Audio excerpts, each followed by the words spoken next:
Hello, friends, and welcome back to another Tottenham Hotspur match review.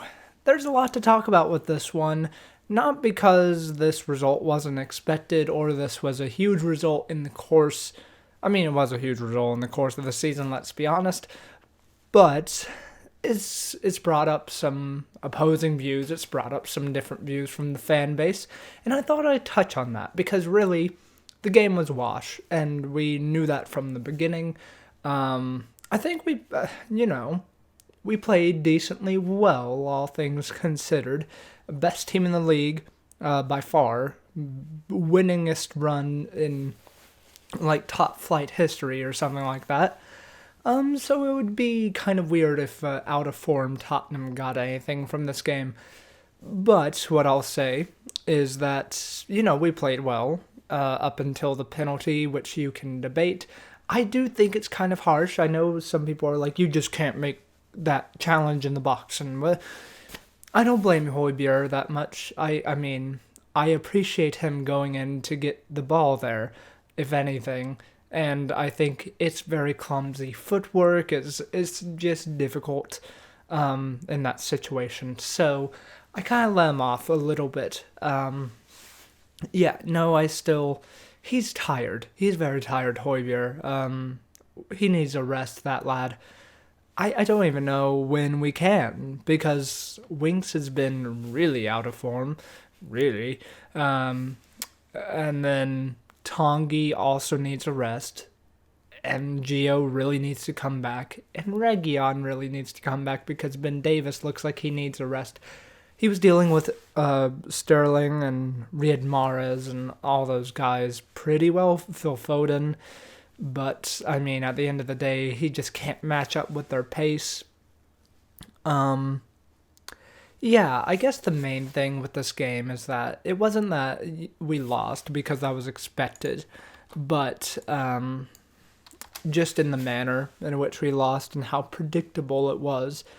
Because really, when you look at that game, it looked like we were just not even. I hate to use this language, but it looked like we weren't even trying sometimes. And we kind of just conceded the loss, which is never good, never nice to see. I think the main problem a lot of the fans I've been in contact with have been saying is that the fact that this was so predictable and the fact that this happened exactly how it was predicted and the fact that the fact that some of us fans really were kind of just numb to this result made a lot of people sad, made a lot of the fans sad. We want to care about this team. We want to be impacted by the results. We want to really, really be invested in everything. But it's hard when your team plays like this. It's hard when, you're just not really inspiring. I mean, again, I've said it before. I think a large part of the Mourinho mold is the motivation, really, for playing that way is winning. And when you're not winning, it's very, very hard to see any positives from how you play. I mean, asking Son to be in his own box and Lucas Moura and Lamella and all that for 70 minutes for the chance you get like one or two shots on the counter is just. I mean, I know it's Manchester City. You aren't going to outpossess them or anything, but still, you can see how the players are just like, this is fruitless. I played 120 minutes on Wednesday and then I come here and then I have to sit in my own box and defend hard for 90 minutes. I mean, I think it's harder to defend like that than it is to press high. I think, well, relatively. I think in distance run over the course of the game, it's actually shown that pressing can be less intense, which is interesting. But I'll leave that there. There were a few stats that came out after this game as well that were kind of damning. Let me see. I know, it's dumb to compare, but the last 12 games of the Pochettino era versus the last 12 games of this little run we're having. So Poch had a win, had 3 wins, 5 draws, and 4 losses, 14 points in his last 12 games. Mourinho, in the last 12 games, has 3 wins against West Brom, Leeds, and some, cup thing. The 3 draws and 6 losses, which totals 12 points, which is obviously worse than where we were under Poch in his last 12 games. And I think the fact that Mourinho is this figure, this born winner, this this enigma, it kind of gives him a bit more leeway because you're like, okay, yeah, he'll turn this around. But when Poch was going on that slippery slope, we had no time for it. Why? I mean, my opinion is just why aren't we, maybe we are as outraged, but why aren't we having the same energy? Because it's like, I don't know. It's always the players. It's always the players. It's always the players. I mean, you get hyped for these signings. You get hyped for all these players. Like, everyone believes, like, oh yeah, Højbjerg, brilliant signing. He's great. He's wonderful. And Ndombele and Jaffa is a great young prospect. Eric Dyer is a competent center back. I know people hate me saying that, but he is. Davinson, I don't want to talk about that.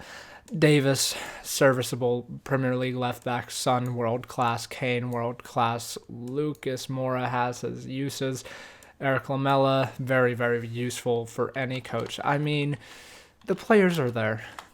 At the end of the day, that's what I'm mad about. The players are there to perform better than we are, and the fact that we're not going to get top 4 this year, even with this lineup, is really bad. It's really bad.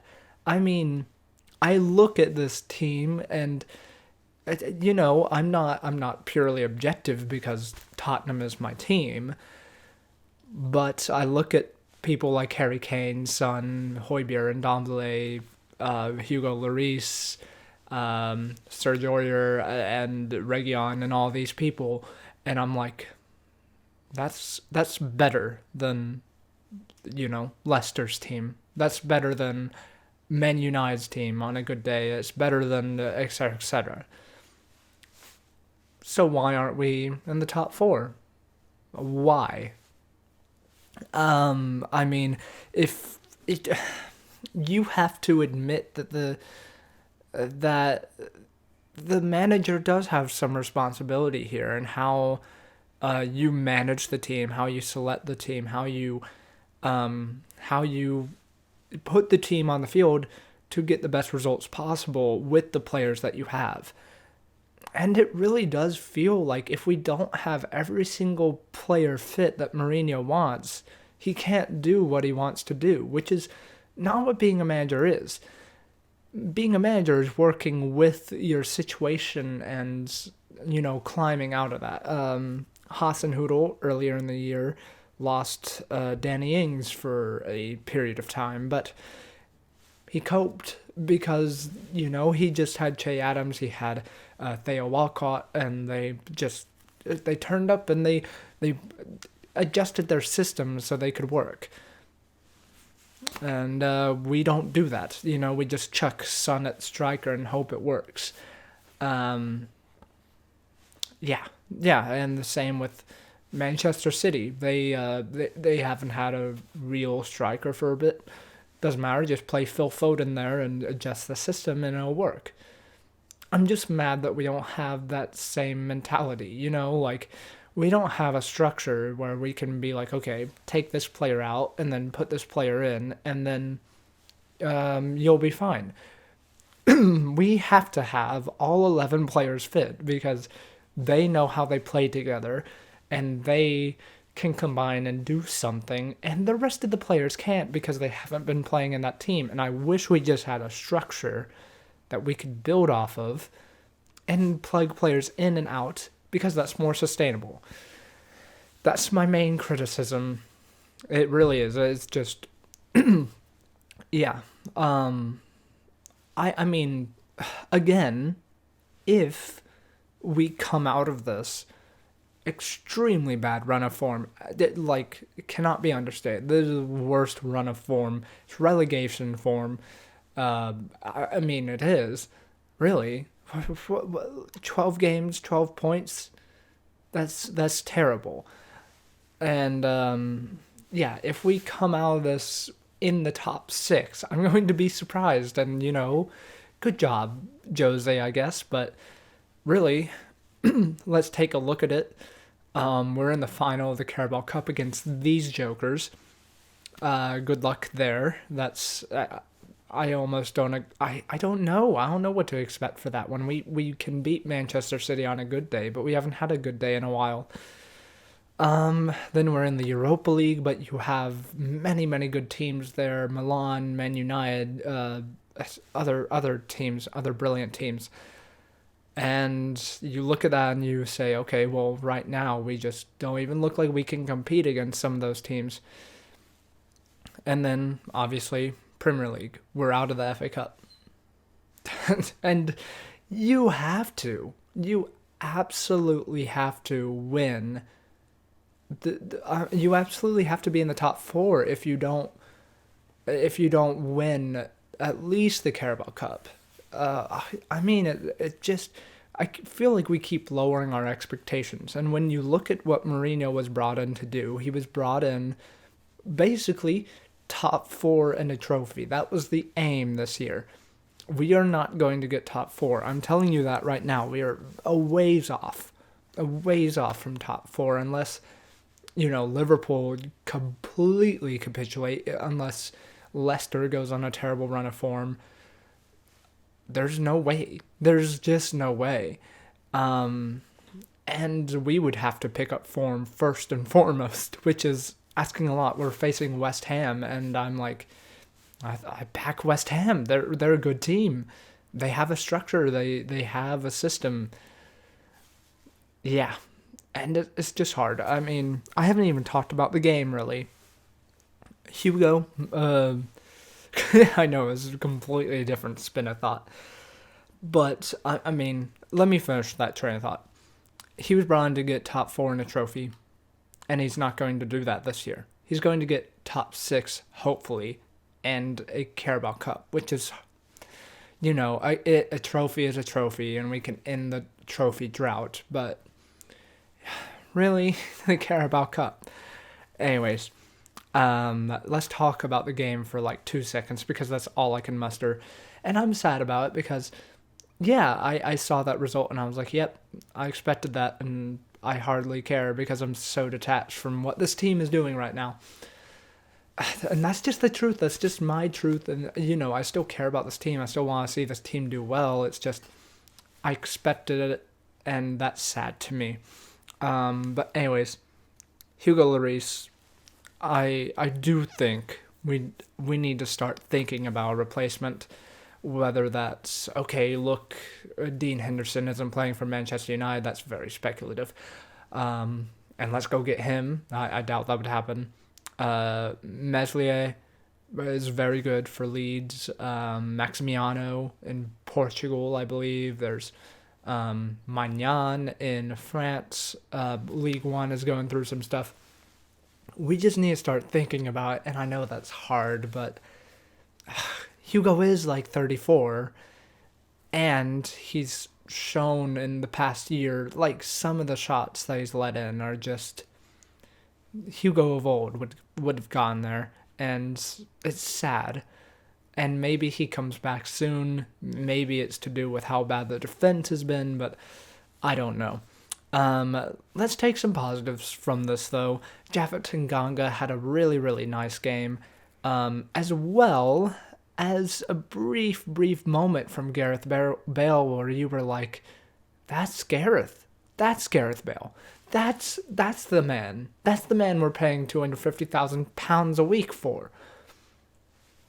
And I liked it. I want to see more of it. Bring him in. Nothing else is working. Bring him in. He's not going to be the Gareth of old. He's not going to run down the touchline and in the Copa del Rey and score from his own halfway line. But his footwork, his technique, his everything is still there. And I think he still has the passion. But yeah, Jaffet had a good game, and he needs to be in the team more. Maybe he can just be our right back for a bit. I wish Jose saw him as a center back, but, it's whatever.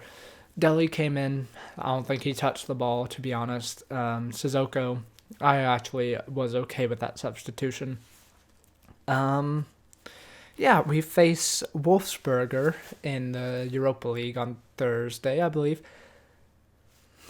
If we lose that, I think Jose is on the hot seat, which is saying a lot. But I mean, when you look at recent results, when you look at being out of the cup competition, when you look at being out of the top 4 race and etc., I think he should be on the hot seat. And again, I'll reiterate, I would be happy for him to turn it around and provide this team with the trophy, with the Europa League, something. And if he gets the Europa League this year, all this criticism was for nothing, I guess. But yeah, that's where I'll leave it for now. How long have I been rambling? Jesus Christ. Anyways, that's going to be it for this video. Thank you so much for watching. If you enjoyed, hit the like button, subscribe if you're new, and I'll see you guys next time, hopefully for a Tottenham Hotspur victory. Come on, you Spurs.